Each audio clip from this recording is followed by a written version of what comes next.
গুরুত্বপূর্ণ একটা ভিডিও বা পিকচার তুলবেন, এই মুহূর্তে দেখতে পাচ্ছেন যে আপনার ক্যামেরা শু করছে না বা কোনো সমস্যা।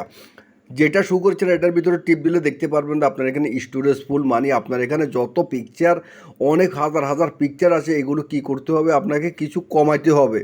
যেগুলো গুরুত্বপূর্ণ এগুলো রেখে আপনি আরগুলো ডিলিট করে দিতে পারবেন। সিলেক্ট করে আপনি কি করবেন, এখানে ডিলিট অপশন আছে, ডিলিট অপশন আপনি ক্লিক করবেন। তো দেখতে পাচ্ছেন এখানে হাজার হাজার, আমি ডিলিট অপশনে ক্লিক করলে এই রিসাইকেল এখানে রিমুভ দিলে এখানে কিন্তু ডিলিট হয়ে যাবে। এখানে ডিলিট হলে এখানে এত পিকচার মানে কয়েক হাজার পিকচার আছে, এখানে কয়েক হাজার ভিডিও আছে, একদম লোড হয়ে গেছে। তো এগুলো ডিলিট করার পর আপনি কি করবেন, সেটিং অপশনে চলে যাবেন। সেটিং অপশনে চলে যাওয়ার পর আপনি দেখবেন যে আপনার স্টোরেজ ম্যানেজমেন্ট, এখানে গিয়ে দেখবেন আপনি যে এটা খালি হয়েছে কিনা। দেখতে পাচ্ছেন এখনও কিন্তু একদম ফুল হয়ে গেছে, মাত্র 330 MB খালি আছে।